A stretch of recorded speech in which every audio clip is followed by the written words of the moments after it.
Hello traders, you are welcome back to the Forex Geek channel. In this video, we are diving deep into a powerful yet underrated indicator, and that is the variable moving average. Right, I think I'm just going to change this color. Yes, this black does not go with this.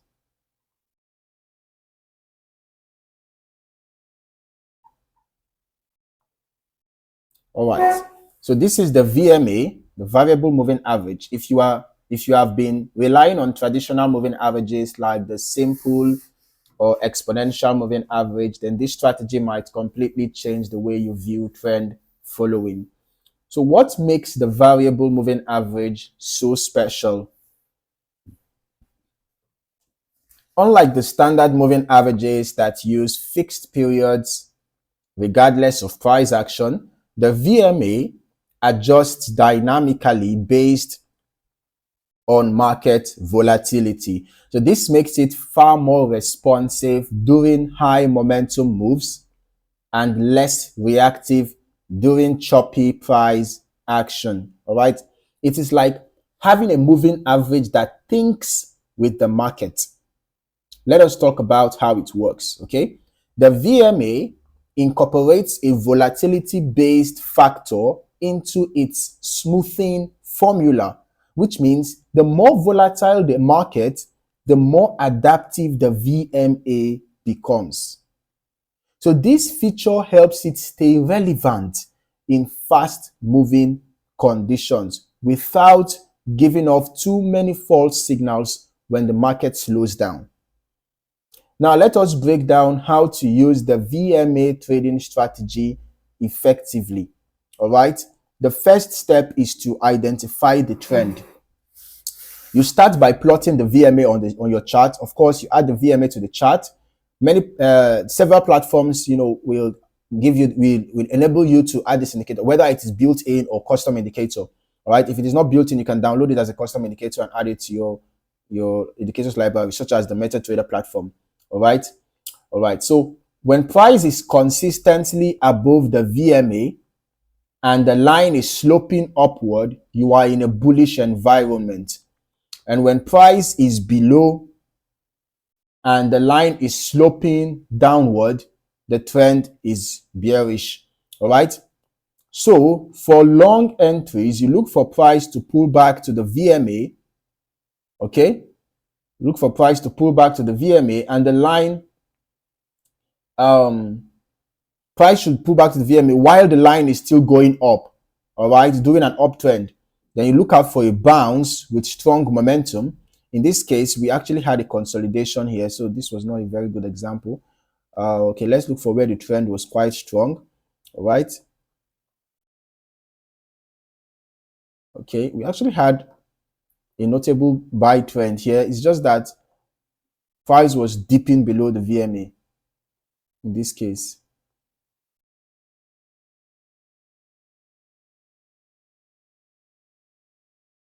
All right, so basically,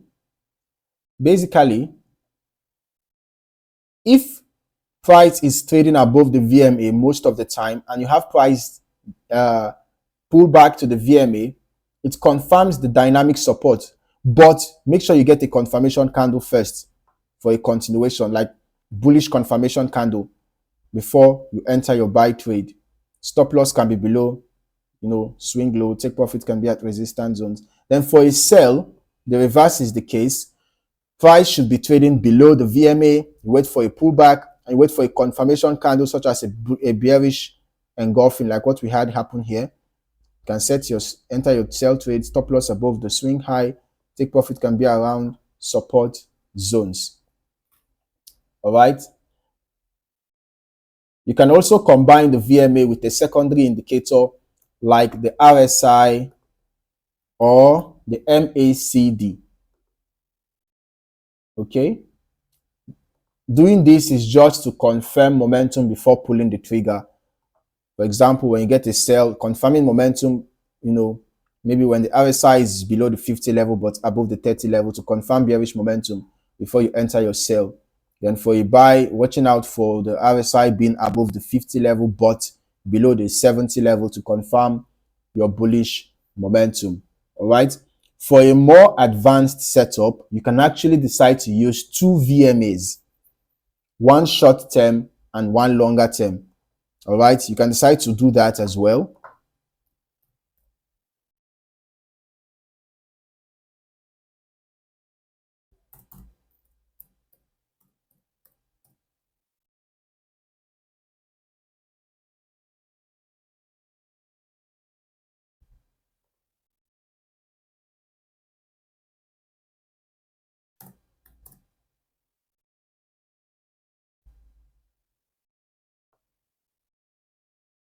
All right.